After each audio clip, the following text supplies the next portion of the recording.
आज की दौड़ भाग भरी जिंदगी में मन और दिमाग हमेशा अशांत रहता है। मन में हमेशा आपके जीवन से संबंधित बातें चलती रहती है। हमारा दिमाग, हमारा मन उसी तरफ आकर्षित रहता है जहां हम नहीं सोचना चाहते। मन बहुत ही चंचल होता है। मन कभी यहाँ होता है तो कभी मन कहीं और होता है। हमें भले ही कहीं आने जाने में समय लग जाता है, लेकिन मन को कहीं जाने और आने में समय नहीं लगता। मन की इस आदत के कारण ही बहुत बार कई मुश्किलों का जन्म होता है। जब हमें किसी चीज पर ध्यान देना होता है तो मन इधर से उधर भागने लगता है। जैसे अगर एक छात्र को पढ़ाई करनी है और जब वह पढ़ाई करने बैठता है तो उसका मन इधर उधर भागने लगता है। अपने मन को रोकने के लिए मन को शांत करना होता है। जब तक कोई अपने मन को शांत करना न सीख ले तब तक वह कुछ और सही से नहीं सीख सकता। मन अशांत रहने के कारण हम कई बार बड़े फैसले नहीं ले पाते और छोटी छोटी बातों में गलतियां करते हैं। हर एक व्यक्ति जो अपने क्षेत्र में सफल है वो अपने मन को शांत करना अच्छे तरीके से जानते हैं। वह जानते हैं कि उनके मन में कब कैसे विचार आ सकते हैं और उस विचार को कैसे हल करके मन को शांत करना है। आज की जो बौद्ध कहानी मैं आपको सुनाने वाला हूँ उसमें आपको ऐसे तरीके पता चलेंगे जिसके माध्यम से आप अपने मन को आसानी से शांत कर पाएंगे।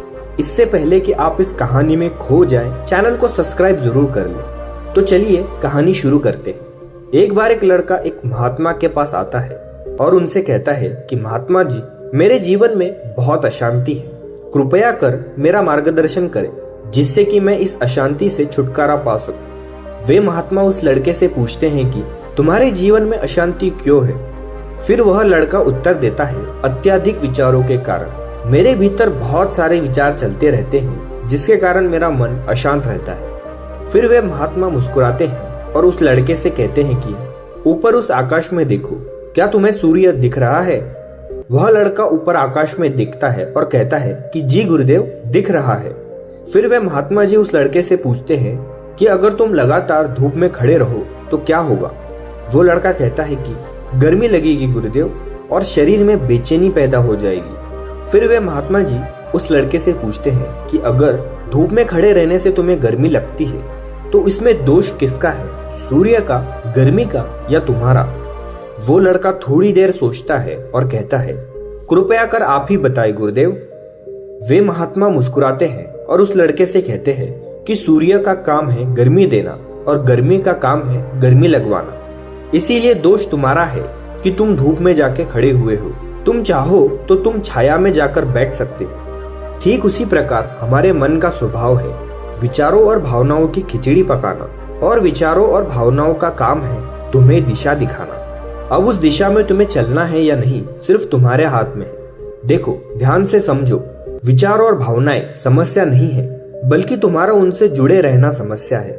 सोचो कि तुम धूप में खड़े हो और तुम चाह रहे हो कि तुम्हें गर्मी ना लगे। क्या यह संभव है? अगर तुम्हें गर्मी से बचना है तो तुम्हें अपनी जगह बदलकर धूप से छाया में जाना है। मनुष्य होने के 4 आयाम हैं। पहला है तन, दूसरा है मन, तीसरा है दिल और चौथा है बुद्धत्व। बुद्धत्व यानी कि बुद्धि के परे की स्थिति है, उसे बुद्धत्व कहा जाता है। दूसरे और तीसरे आयामों में हमेशा उथल पुथल रहती है, यानी मन में विचार चलते रहते हैं और दिल में भावनाएं होती हैं, और ये दोनों ही आयाम बहुत ही शक्तिशाली है। विचार क्षणिक होते हैं और भावनाएं देर तक टिकती है। इसे तुम ऐसे समझो जैसे कल तुम जिसे खोने से डरते थे आज वो तुम्हारे पास नहीं है और आज तुम्हें उसकी कमी महसूस नहीं होती है। कुछ समय तक हुई थी लेकिन अब नहीं हो रही, क्योंकि भावनाओं को अलग होने में थोड़ा समय लगता है। विचार तुरंत बदल जाते हैं, जैसे अभी तुम कुछ और सोच रहे थे और थोड़ी देर बाद कुछ और सोचने लग जाओगे। इन भावनाओं के कारण ही तुम्हें किसी से प्रेम हो जाता है और फिर वही प्रेम नफरत में बदल जाता है, मित्र ही शत्रु बन जाता है। इसके बाद वह लड़का महात्मा से कहता है कि फिर उपाय क्या है? फिर वे महात्मा उस लड़के से कहते हैं कि उपाय यह है कि तन के आयाम पर काम करना, और यह सबसे आसान तरीका है। शरीर के स्तर पर हमारी कर्मेंद्रिया है और ज्ञानेंद्रिया है। हमारी कर्मेंद्रिया कर्म से जुड़ी है और हमारी ज्ञानेंद्रिया ज्ञान से जुड़ी है। इसके प्रति हम अपनी संवेदनशीलता को बढ़ा सकते हैं, और इसका मतलब यह है कि हम जो कुछ भी कार्य करें उसे आनंद के साथ कर सकते हैं। जैसे अगर आप पानी पी रहे हो तो पूरी तरह से पानी ही पियो, यानी पानी पीने में अपना 100% दो। फिर उस लड़के ने पूछा, ऐसा करने से क्या होगा गुरुदेव? ऐसा करने से तुम मन और दिल के आयाम से हटकर शरीर के आयाम पर आ जाओगे, और यह बिल्कुल ऐसा ही है जैसे कि तुम धूप से हटकर छाव में आ गए।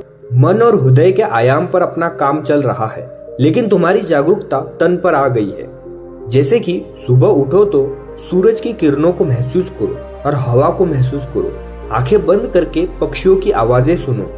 लगातार तन के आयाम पर काम करने से तुम एक दिन हैरान हो जाओगे कि तुम पक्षियों की आवाज को कानों से सुन रहे हो, लेकिन तुम्हारा चित्त शांत हो रहा है। तुमने अपने चित्त पर कोई कार्य नहीं किया, लेकिन फिर भी वह शांत हो रहा है। इसीलिए पहला उपाय यह है कि हर कार्य को तन के आयाम पर जागरूकता के साथ करना। और दूसरा उपाय है अपने भीतर के नाद यानी कि सुर को सुनो। फिर वो लड़का महात्मा जी से पूछता है कि गुरुदेव, अपने भीतर के सुर को कैसे सुने? फिर वे महात्मा उससे कहते हैं, किसी शांत जगह पर जाओ जहाँ पर कोई शोर न हो, और अपनी आंखें बंद करो और अपने भीतर के सुर को सुनने का प्रयास करो। हैरानी की बात यह है कि वह सुर कभी भी बंद नहीं होता और वह हमेशा बजता ही रहता है। फिर वह लड़का पूछता है, तो फिर उस सुर को मैं अभी और इसी वक्त क्यों नहीं सुन सकता? वे महात्मा कहते हैं कि बाहर के शोर के कारण तुम उसे नहीं सुन पा रहे हो। अगर तुम अपने भीतर के सुर को अभी सुनना चाहते हो तो तुम्हें अपने दोनों हाथों से अपने कानों को बंद कर दो और सुनो।